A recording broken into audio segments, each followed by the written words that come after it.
Já bych tě představila, ale já si myslím, že je to celkem zbytečný, že nejsi neznámá, tak tě poprosím, aby ses představila sama a netradičně ve 3 krátkých větách. Kým se cítí být Bára Seidlová? Bára je žena, kterou baví život a baví zjišťovat, co vlastně ten život všechno obnáší. Úžasný. Já teď řeknu, jak já tě vnímám, tím, že když Mhm. jsem tě potkala, třeba to vyplyne i z toho rozhovoru, třeba tady ten pocit nabude víc lidí, já tě vnímám jako vílu. Magic Bára a kolem ní prostě glittery a jiskřičky a kouzla se dějí.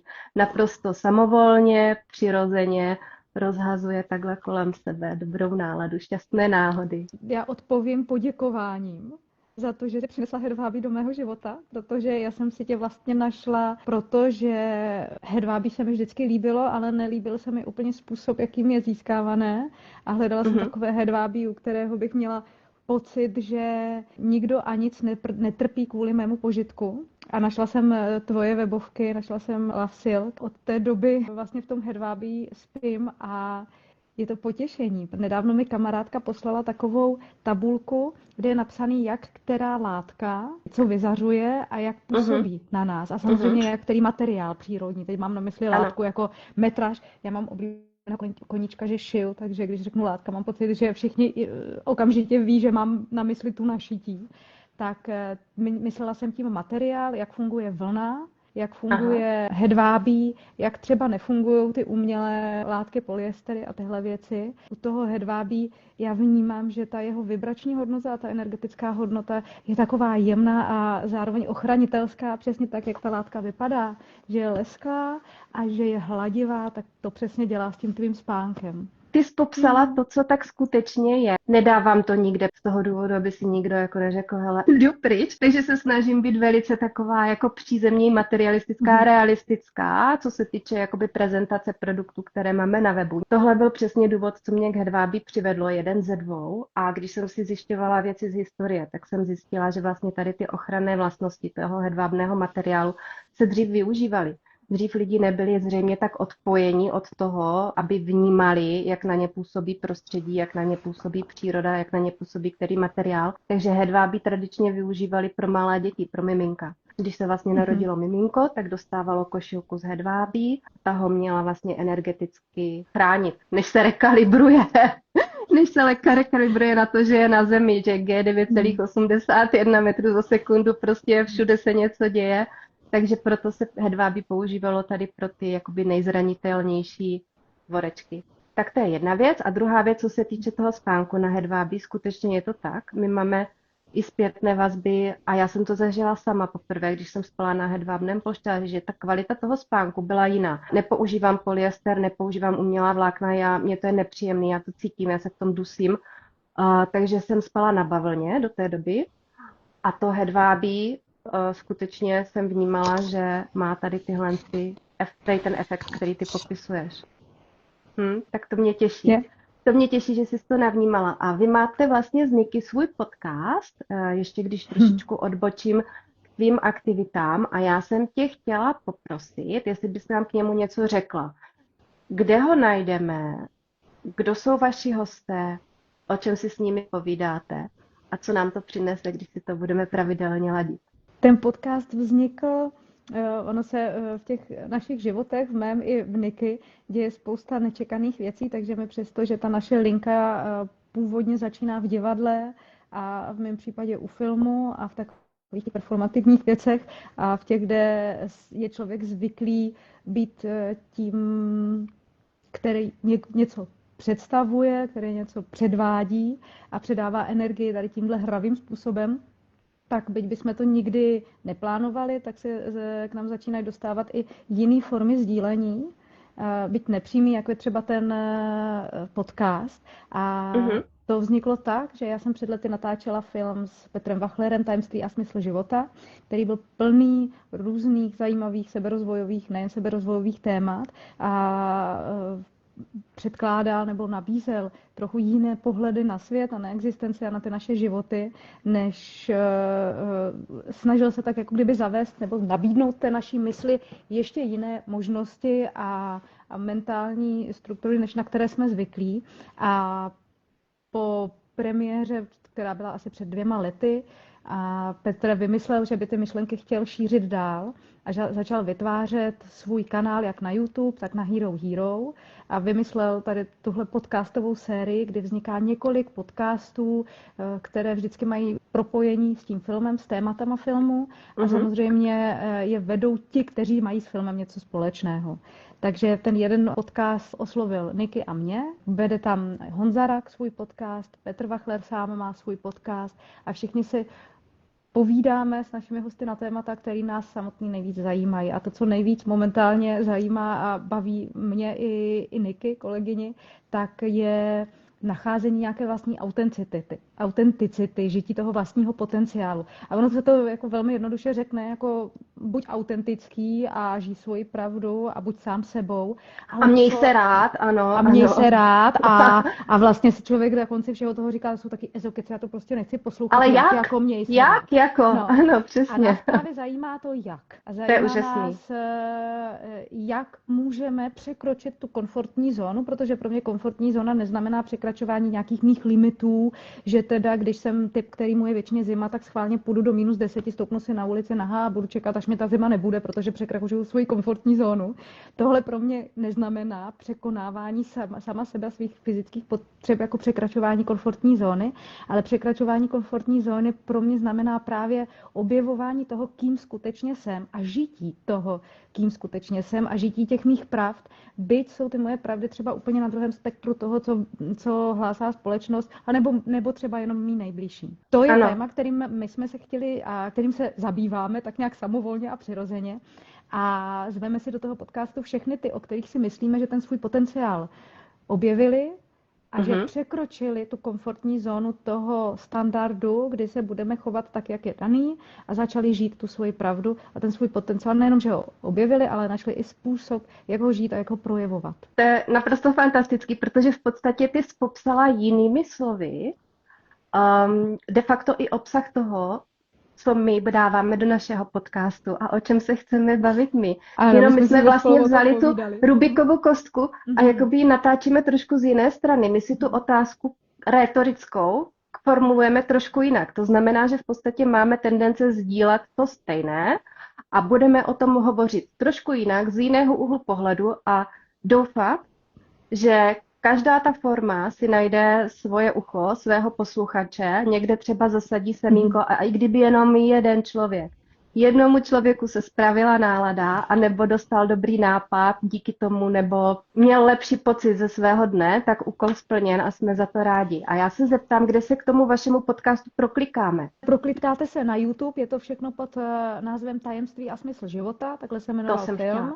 Části těch rozhovorů jsou na YouTube a protože my jsme si řekli, že bychom chtěli ty naše hosty dostat do absolutní pohody a do komfortu, tak jsme si vymysleli, že celý podcast natáčíme v posteli. Samozřejmě ta postel nebyla hned na první dobrou, začínali jsme na nějakých jako pohodlných lehátkách a gaučích a přemýšleli jsme, jak by to mohlo být úplně co nejvíc relaxující, jak pro ty hosty, tak pro ty, kteří se na nás dívají.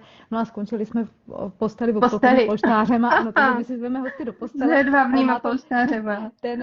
Ten podtext je skutečně jenom pohoda, nic jiného. Takže natáčíme to v Praze ve studiu, ale to, kde se tato lidi můžou koukat, tak je samozřejmě kanál na YouTube a stejnojmenný kanál na Hero Hero, kde najdou celé ty díly. A tak, jak jsem říkala, že chceme hosta dostat do pohody, aby byl v uvolnění a sděloval ne ty výsledky, protože o tohle nám jde, to je přesně to, měj se rád, ten už se má rád, ale jak, ale snažíme se s tím hostem jít do zákulisí těchto výsledků, do toho, jaký má třeba Honza Vojáček úplně obyčejný den. Jaký tak to tím je jsi mi hrozně nahrála teďka, v podstatě na smeč, respektive na další sekvenci. Akorát je na to asi budu potřebovat tvoje ouška, takže možná budeme muset na chvilku stáhnout sluchátka. Ono to nevadí, protože my ten zvuk budeme mít pořád, jenom asi v menší kvalitě, ale ti, co se na nás dívají, tak to nepoznají.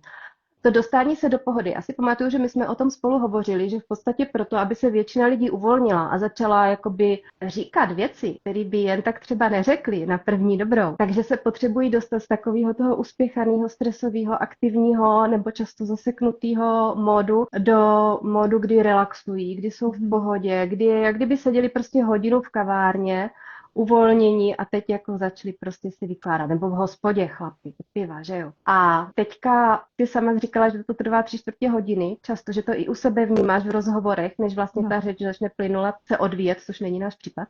A Víš, já jsem si u sebe doma taky lehla do postele rovnou, aby jo, byla já jsem si uvolněná, musela najít zkratku.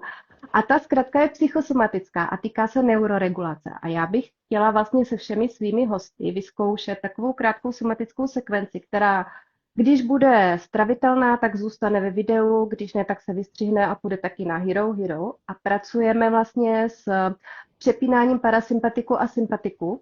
A důvod, proč to chci sdílet, je nejen ten, že je super umět se přepnout do pohody, když to potřebuju, třeba z nějakého jakoby rozrušení nebo ve stresové situaci, ale tím, že vlastně se bavíme o hedvábí a o kvalitě spánku, tak kdokoliv, kdo má potíže usnout a vyzkouší si 3, 4 metody, ne na každého zabírá každá a ne na každého hned.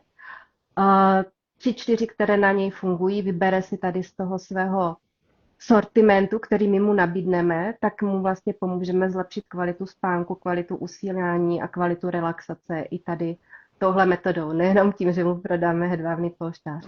Tak můžeme zkusit?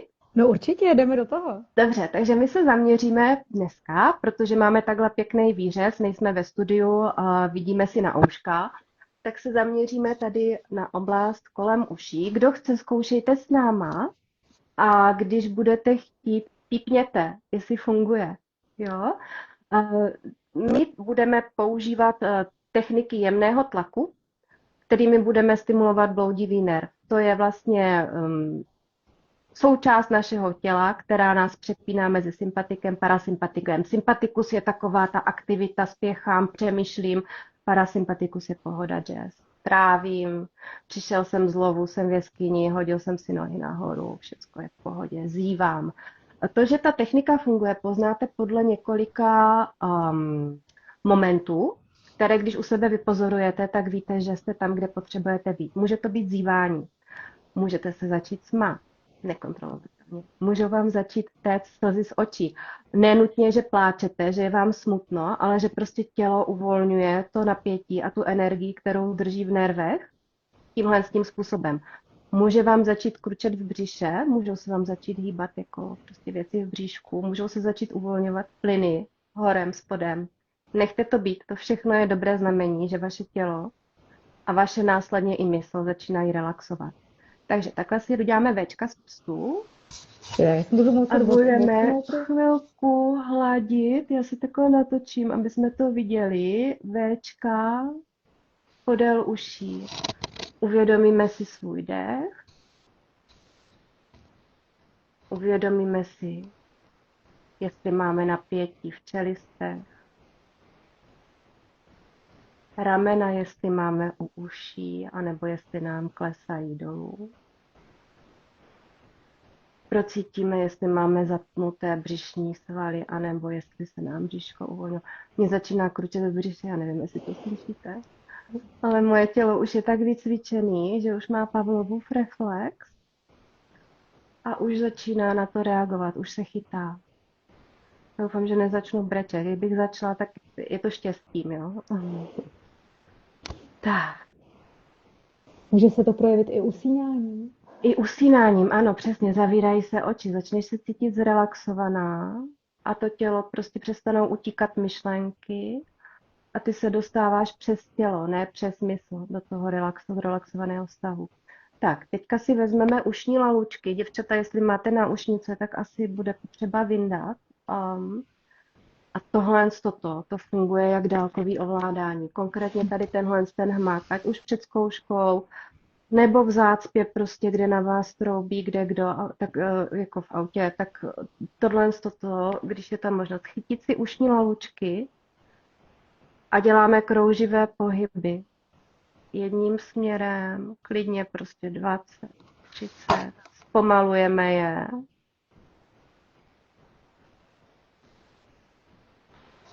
A pomalinku na druhou stranu. Zmáčkneme, nic nás nebolí, nejdeme přes diskomfort, nejdeme přes bolest, ale tak, aby jsme to cítili.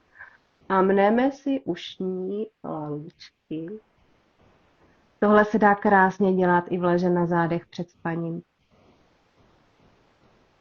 Když to prostě nejde, to usínání nejde a nejde, tak tady tohle to zabírá.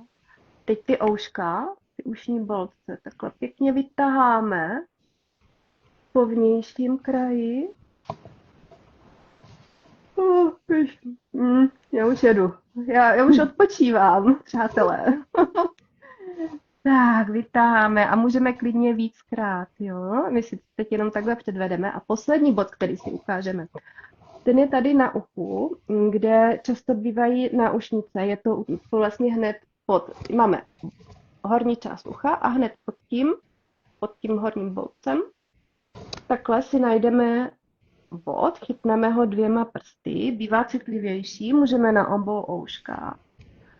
A zase mneme na jednu stranu jemný tlak a užíváme si to, jo, děláme si tím hezky.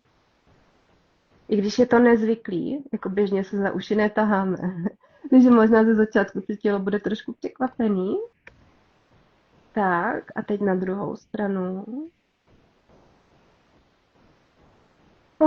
A ještě jsem zapomněla říct takový ten přirozený vzdech, hluboký nádech, výdech. To taky znamená, že tělo prostě povoluje a pouští ten stresík. Co jsme ráno nabrali, když jsme spěchali do práce. Zatažený půlky, zaťatý zuby. Tak takovej ten nádech a výdech. To, co teď jste slyšeli, že se stalo, tak to je taky ono. Tak, paráda.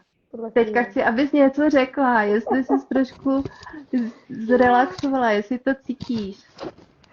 Okay, já si vrátím ty sluchátka. No, pojď na to. To je ohromně příjemný a je napadlo mě u toho jedna věc, jak je vtipný, že nás vlastně jako děti neustále rodiče napomínali za věci, které my v dospělosti, ke kterým se vracíme a jsou přirozený, jako máš třeba to, že si tady protahuješ uši a dlachňáš si uši a je to vlastně způsob, jak uvolnit celý ten svůj systém. Nebo já si pamatuju, že jsme se v dětství hrozně moc ksichtili. A vždycky nám ty rodiče nadávali, neksichti se, a měli jsme a oni nám nadávali, no a dneska je to face yoga a je to velmi doporučovaný a všichni to před tím zrcadlem, ne všichni, ale dámy to občas, když chtějí mít pocit, že se o sebe starají, tak před tím zrcadlem se ksichtí jedna radost. Taky jsem na tenhle krásný způsob věnování si energie a pozornosti přišla a je to úplně bezvadný. Tak ti děkuju, Helenko, za krásný návod.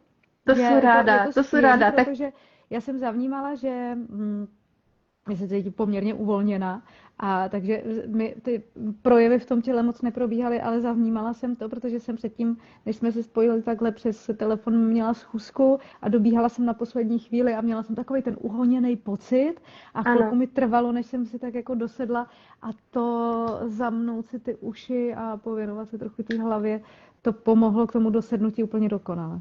Takže tak to mě těší. Líbí to se mě mi, těší. Kolik lidí, tolik možností a typů, jak se dát do pohody.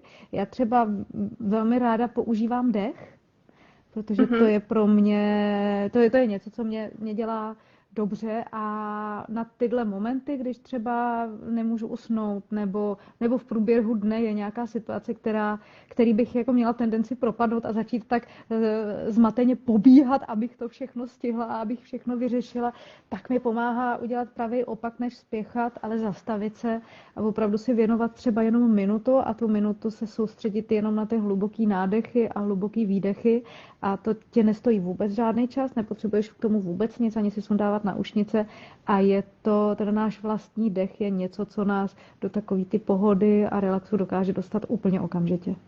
A já s tebou naprosto souhlasím. Já jsem certifikovaná breathwork instruktorka. No tak to teda ještě akorát já s dechem zacházím poměrně opatrně.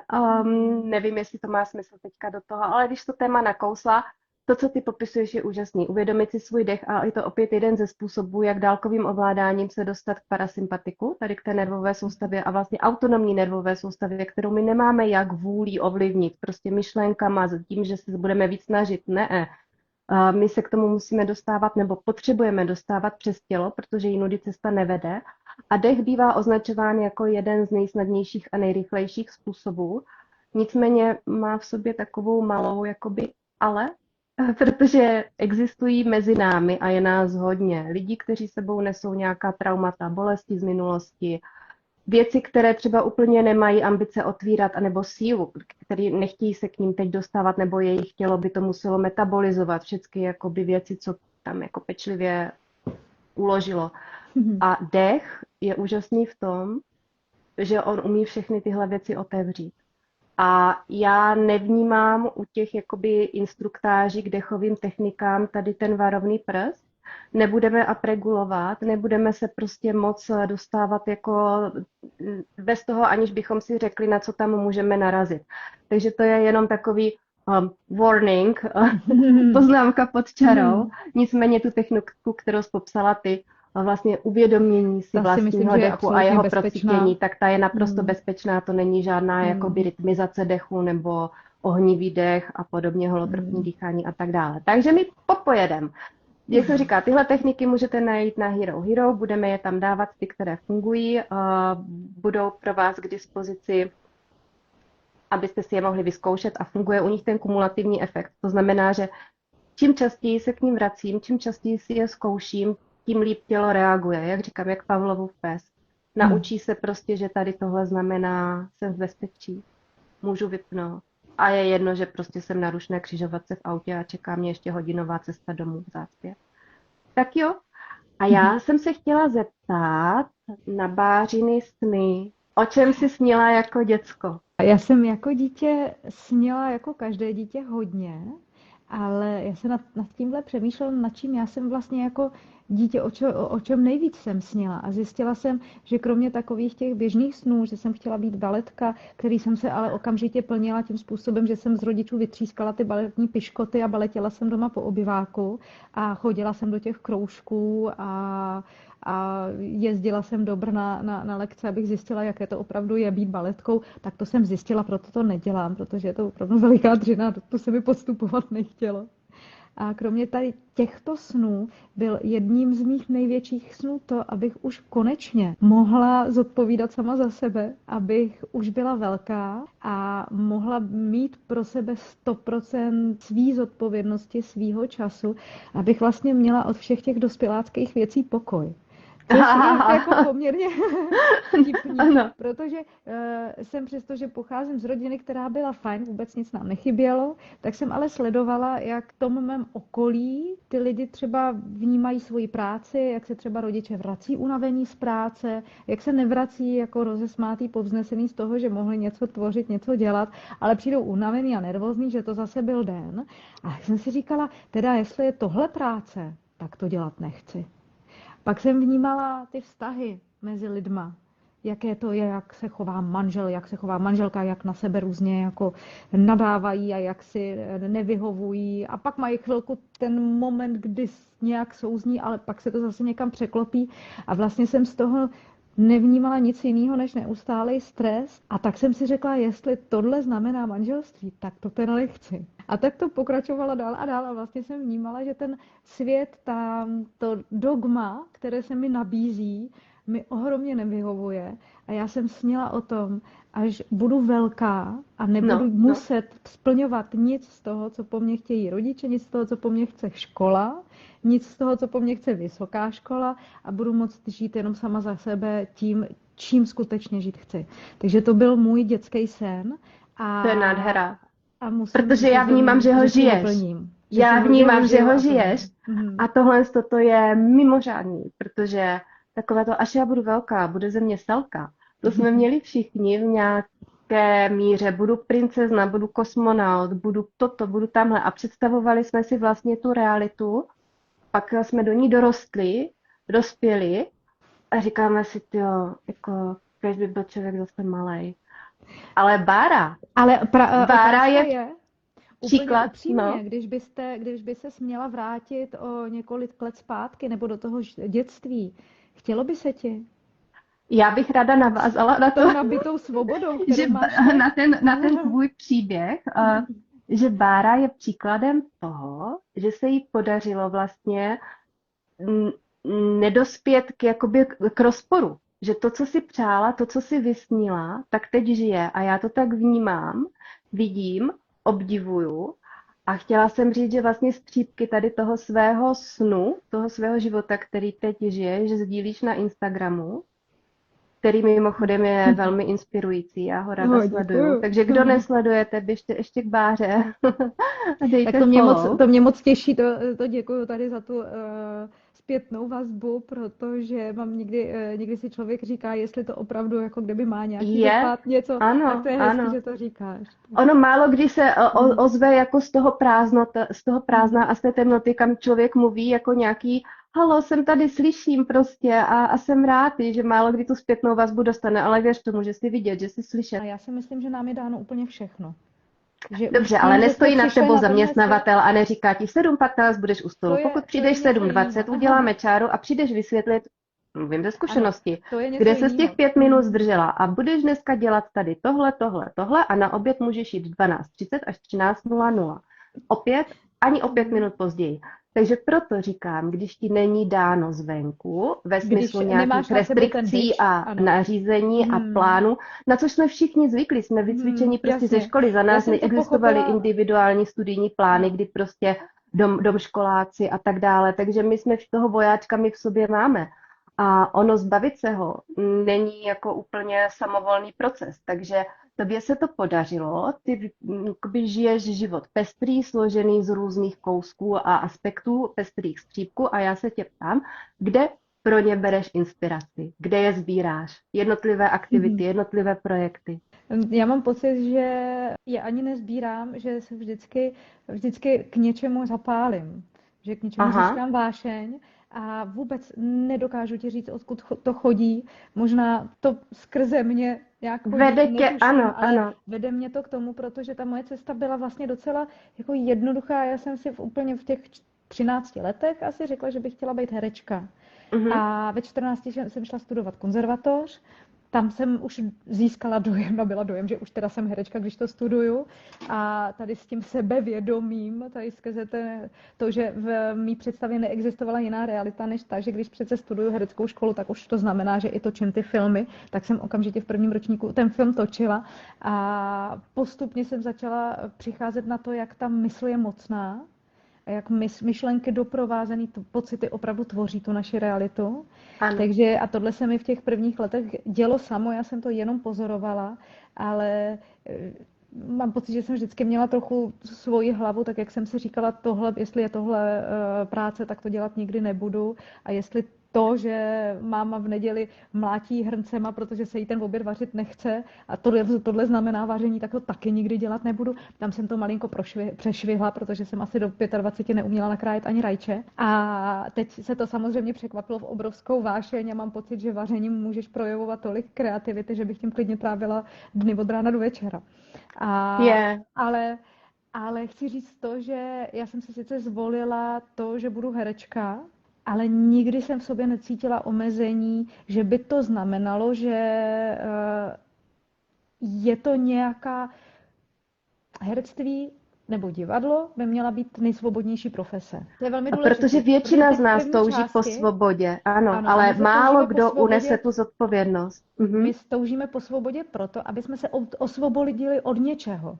Že už se nám nechce splňovat to, co nám nařizují ostatní, už se nám nechce splňovat to, co nám diktují v práci, takže se od toho osvobodíme. To je jeden druh svobody. A hned zatím je druhý druh svobody a to je svoboda k něčemu.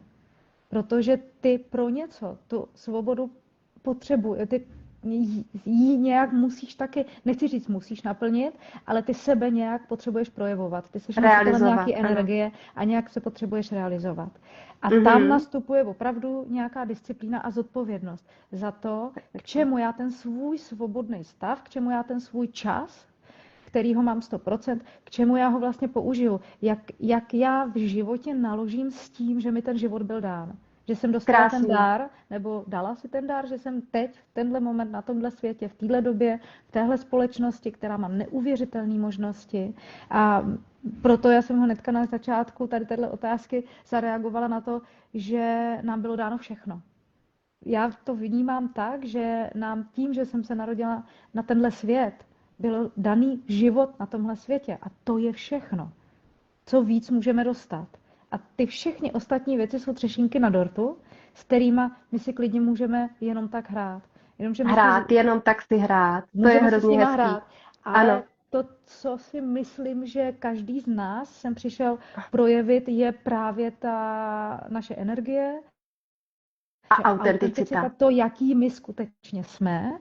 A k tomu na tom světě máme všichni jako dokonalý podmínky. Já bych se ráda vrátila do toho momentu, kdy jsem mluvila o tom, ty si pojmenovala ten výsledek toho, že já si žiju v té své svobodě a v té své Mhm. zodpovědnosti a teď momentálně jsem ve stavu, kdy já za sebe mám pocit, že se mám asi nejlíp, jak jsem se kdy měla. A rozhodně bych se nevracela ani o týden zpátky, což je nádherný, ale nechci jako kdyby machrovat a vzbuzovat dojem, že to mám tak jako, že to mám tak na háku, že to je takhle jednoduchý, Ne. protože vnímám, že i pro mě, i pro mnohé je to velmi těžký a náročný proces se k nějakému pocitu alespoň malinkého odlehčení, alespoň malinký radosti dostat. A chtěla jsem jenom zmínit právě tu moji cestu, kdybych se vrátila několik let zpátky do těch pocitů, kdy jsem seděla třeba v takovém momentu, že nebylo nic zvenku mi nedokazovalo, že jsem schopná, šikovná, milovaná, úspěšná a seděla jsem v totálním nic, měla jsem sice všechnu svobodu, ale nebyla jsem schopná s ní hnout ani doprava a doleva a šťastná jsem se rozhodně necítila. A mě k tomu velmi pomohlo jedno uvědomění si, že my vlastně žijeme v takových vlnách. My žijeme Mhm. v takovéhle vlně. Na vlně nahoře jsou všechny ty věci, které se nám daří, za co dokážeme ocenit sami sebe, za co nás pochválí naše okolí, za co nás vynese naše okolí nebo my sami sebe. To znamená, podaří se nám nějaký projekt, uděláme nějakou práci, někdo se do nás zamiluje. To jsou všechno momenty, po kterých my chňapáme a cítíme se z toho šťastný. Je to úžasný, je to krásný, ale pak jsou ty momenty, protože je to takováhle vlnovka, kdy zrovna se neobjevil nikdo, kdo by nás miloval, zrovna nám nikdo nedokazuje, že jsme šikovní a zrovna po nás nikdo netouží, aby jsme s ním spolupracovali. Takže se zase začneme cítit nešťastný. A my žijeme neustále v takovýchhle vlnovkách. A já jsem to sledovala i na sobě, že když se děje zvenku něco, co je takovýho lesklýho, tak já jsem úplně já jsem celá jako na koni, já jsem spokojená, příjemná, veselá. A pak nám ten propad, kdy se nic z toho neděje a já mám takový vtipný příměr, si čtu v časopise rozhovor se sebou samotnou, který jsem pravděpodobně dělala ve chvíli, kdy jsem byla na té vlně nahoře. Jsem tam neskutečně pozitivní a mám všechno na háku a přijde mi všechno nesmírně sluníčkový a já si čtu ten rozhovor se sebou a říkám si, a do prdele, to jako, co to říkám za debilovi, co to říkám za blbosti, já se tak vůbec necítím. To vůbec nejsem já. Jo, a mám ten totální propad, kdy jsem úplně na druhém straně toho Ano. spektra. A já jsem přišla na to, že se vlastně neustále pohybuju tady na téhle vlnovce, ale Aha. že jsem tady někde mezi. To, co je skutečně mnou, je mezi tady Ano. těma výkyvama. A pozorovala jsem, jak moc mě vytahují z toho jako normálu ty Aha. pozitivní věci a ty úspěšné věci a jak moc mě potopí to, když se nic takového pozitivního a úspěšného neděje. A Skvělý. neustále se mi to jenom střídalo. A já jsem si říkala, nebylo by lepší trochu osekat ty hrany, protože ty výkyvy jsou velký, jsou i příjemný, protože ty máš na jednu stranu pocit, že žiješ, že opravdu jedeš a pak teda trpíš a trápíš a to je taky jako silná emoce, takže ono tě to taky docela nabije. No ale když už je to moc, tak to postupně začíná být i ty šílený extrémy poměrně nudný. Tak jsem přemýšlela Ano, nad tím, ano. jestli by šlo osekat vlastně ty kopečky, ty hrany.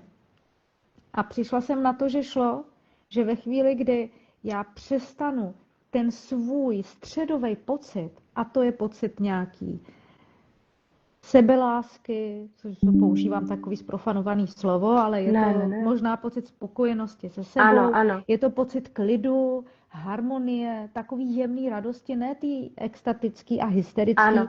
ale takovýho příjemného pocitu, příjemného bytí. Jestli bych se nemohla přibližovat z obou stran tomu středu. A vnímala jsem, že ten středový pocit, který je harmonický, příjemný a hezký a ze kterého vlastně vznikají možná ty úplně nejlepší věci a nápady a inspirace, tak vyvstává z ničeho. On není závislý na tom, jestli se děje něco úžasného, takže já potom mám radost a pak můžu mít teda ty harmonické pocity a ani nepadá s tím, když se děje něco špatného. To znamená, děje se něco nepříjemného, třeba se neděje nic, tím pádem já Ano, propadnu do zdánlivě. toho propadu nic. A ve chvíli, kdy jsem začala pozorovat, jak moc to se mnou manipuluje, to, že se zvenku něco stane hezkýho a já z toho mám tu super náladu a jak moc se mnou manipuluje to, že se něco nehezkého, se nestane nic a já mám tu špatnou náladu, tak jsem si začala klást otázku, jsou ty věci, které se dějou a na základě a kterým já vlastně dávám tu schopnost ovlivňovat moji náladu, jsou víc, než jsem já. A uvědomila jsem si, že ne. To je A v úžasný. ten moment ty začneš osekávat ty kopce a dostáváš se k té středové lince a z té pozice není to nuda. Je to jenom harmonie. klidná radost, Ano. je to harmonie. A Harmonie. neznamená to, že se nedějou úžasné věci, ze kterých nemáš radost, a neznamená to, že se nedějou nepříjemné věci, které ti tu radost nedělají, ale znamená to, že ty na ně nahlížíš z jiného úhlu. Z toho, Ano, ano. ve kterým jsi ty v klidu. Takový hezký příběh jsem nedávno slyšela, že v Indii nějaká slečna měla s nějakým svým chlapcem dítě. Nebyli sezdaný, ale narodilo se dítě, ale chlapec musel kam si odejít. No tak rodiče vzali dítě a přinesli ho mnichovi. A řekli, mnichu, ty za to můžeš, to je tvoje dítě. A mnich vzal to dítě a řekl, aha, tak takhle to je. A začal se o to dítě starat. A vychovával ho. A po nějaké době se ke slečně chlapec vrátil, rodiče vzali holku kluka a šli za mnichem, že teda už je zpátky, že se popletli, že to není jeho dítě, že to je dítě tady tohohle kluka a že jim to dítě má vrátit. A ten mnich chytl toho chlapečka vychovaného za ruku a řekl, aha, tak takhle je to. Takže já si v mnoha situacích říkám, aha, tak takhle je to. Tak takhle to je, ano. Tak A já jsem za tohle hrozně vděčná, protože bych byla bývala nerada, kdyby jsme vlastně naši diskuzi, kdyby se ubírala jenom v takových těch pojmech neuchopitelných. Přesně tak. Jako vrátit se zpátky k tomu konstruktu a rozdělit ho tady do těch úplně jakoby uchopitelných, srozumitelných, praktických, pragmatických až přízemních momentů, z kterých vlastně kdokoliv, kdo to uslyší, si může vzít to bářino, jak na to. Jak k tomu Bára dospěla, jak k tomuhle přišla, jak se k tomu vlastně postavila. Takže tohle to bylo moc hezký. Já bych si moc přála, aby to, cokoliv říkám, bylo jen inspirací, není to návod. Ano. Já si myslím, že každý z nás, když si budeme klást ty otázky, tak ty správné odpovědi najdeme v sobě. Takže není toho, že to určitě jde. A že každý máme tu svoji cestu. Ano. A každý máme schopnost ji v sobě najít.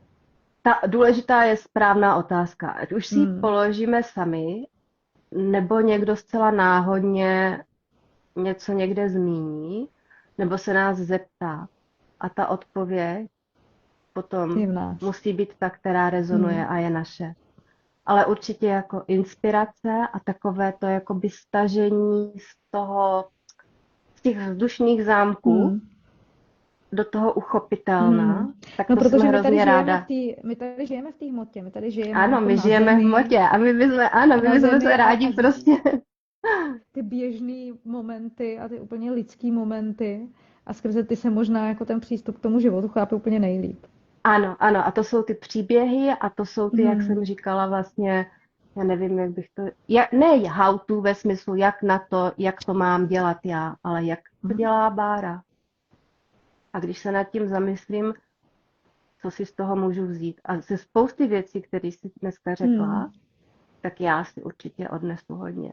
A já jsem nás chtěla... bylo největší radostí, kdyby po tom sledu otázek, který si teď říkala, ještě následovalo, a jak bych to mohl udělat já, jak bych to chtěl udělat já. Co já bych si přál. Ano. Co mě by vyhovovalo. Co já z toho. Co já si myslím.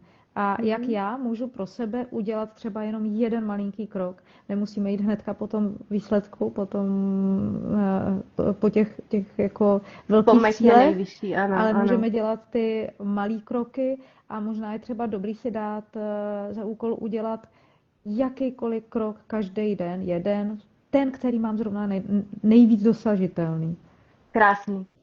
A já nás už tlačí Hmm. trošku čas a já jsem chtěla ještě předtím, než mi úplně tady od toho tématu odplujeme, tak se vrátit zpátky pragmaticky na Instagram, na tvůj Instagram a zeptat se tě, co z těch střípků bys vypíchla, kam bys nás pozvala, na co bys Hmm. nás upozornila, čemu máme věnovat fokus. Tak co mě dělá největší radost a co nejvíc ráda sdílím v současných dnech, je jednak ten podcast v Peřínkách s Niky a Bárou, o kterém jsme mluvili Ano, hned na začátku. Tak to dáme jenom odkaz. zopakuju, dejte odkaz buď na YouTube kanál nebo na Hero Hero.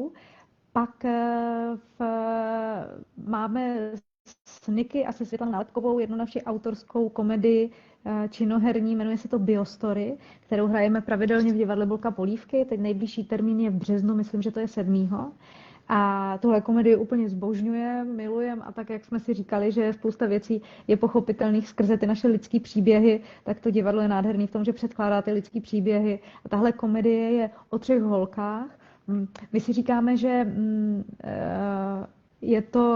je to takový fiktivní kurz, seberozvojový kurz, možná si z toho děláme trochu srandu, ale já myslím, že je to na místě, protože my sami se seberozvojem zabýváme a Světlana Nálepková je dokonce koučka, takže ta si tam ze sebe dělá srandu velmi velkou. A tohle představení vzniklo s myšlenkou, že my jsme vlastně dřív před nějakými lety měli pocit, že budeme šťastní ve chvíli, kdy budeme mít ty hmotné statky, kdy budeme mít ocenění zvnějšku, kdy budeme mít nějaké postavení, kdy budeme mít něco hmatatelného, že nás to učiní šťastnými. A jsme poměrně bohatá společnost, nebo myslím si, že hodně bohatá společnost, a vlastně toho máme hodně, ale pořád se jaksi šťastný necítíme. Takže jsme začali hledat v těch duchovních oblastech. A i tohle může být dobrý biznis. A o tom je naše představení. Ale je hlavně o tom, že ty, když se chceš najít, když uděláš jakýkoliv krok, který jde směrem k tobě, tak to můžeš vzít třeba i přes zaručeně kvalitní náramky, který ti změní život. A byť je to jenom komerční tah, tak to rozhodnutí, že ty se k sobě dostat chceš a že se chceš někam posunout, způsobí to, že se ti to opravdu podaří. Tak o tomhle Takže je představení Biostory Biostory a na to se divadlo pozvou. Bolka Ano. Polívky v Brně. A potom bych ráda upozornila na takovou úplně novou vášeň, kterou jsou řízený meditace, který nahráváme obě dvě, zase i Niky, i já. A to přišlo a úplně spontánně.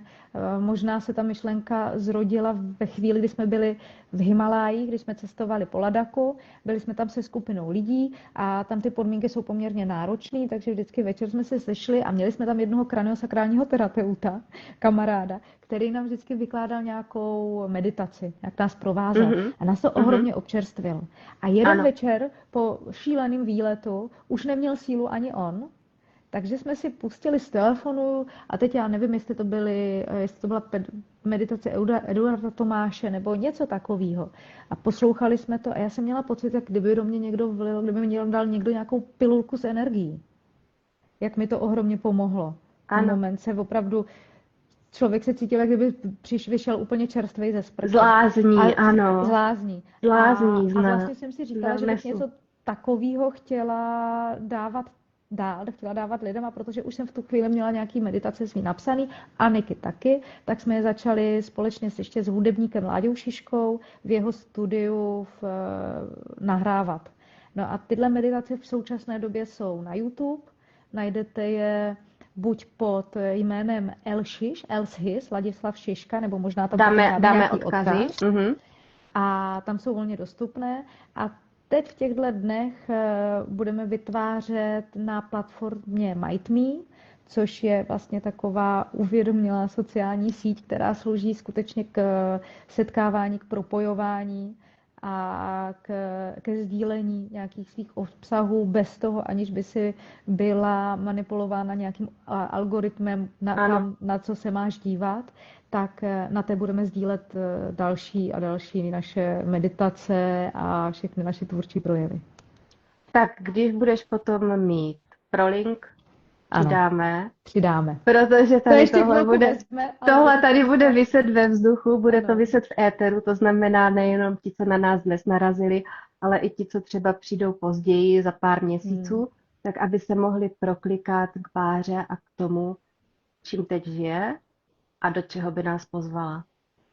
Tak Baru, máš ještě něco, co bys chtěla na závěr toho našeho povídání pustit do světa? Jsme těch témat probrali tolik, že mě teď A hrozně hlavně hezký to všechny- bylo. Já jsem Ano. měla občas pocit, že kočíruju prostě arabského plnokrevníka, který nabral tempo a úplně úžasným. A já bych si to užívala. Já bych tady 4 hodiny poslouchala, ale říkala jsem Ale si, povídat si můžeme kdykoliv. Hele, musíme můžeme to, ano, povídat. musíme tomu dát prostě nějakou formu uchopitelnou a potom i vlastně tady tyhle ty momenty, ke kterým ty můžeš lidi pozvat a přizvat, tak by byla velká Ano. škoda, kdyby to nezaznělo. Tak já bych Takže- možná jenom nakonec řekla, že bych moc všem přála, aby měli tu odvahu na chvilku se zastavit, zeptat se sami sebe, jak se cítí a co by chtěli dělat a měli tu odvahu jít, udělat pro sebe ten první krok a udělat ten první krok pro to, aby oni sami se cítili šťastní a v pohodě, protože si myslím, že dát štěstí sobě je ten největší dárek, jaký můžete dát všem ostatním. To je hrozně krásný. My ti děkujeme. Já jménem všech, kteří jsou potichu. A já taky děkuji za to, Děkuju že jste za to tak krásný potichu, že přání. jste poslouchali. To je krásný. Tak jo, Baru, za mě děkuju moc krát, že jsi udělala čas. Děkuju za nádherný povídání. Děkuju za všechno, co jsme si dneska mohli předat, nejenom mezi sebou, ale i s ostatními. Děkuju, že jsme si vyzkoušeli i nějaký prostě triky a tipy. A budu ráda, protože si myslím, že jsme toho spoustu neřekli. Tak budu ráda, když třeba ještě někdy příště. Já myslím, že to navážeme. klidně můžeme zopakovat. Ale když to bude Paráda. takhle pohodlně z postele na hedvábných polštářích, Ah, tak to může být nekoneční hovory. Nekonečný hovory. Tak jo, děkuji ti moc krát, Baru, a ahoj. Taky děkuju. Měj se Ahoj a krásně. mějte se Čau. krásně všichni.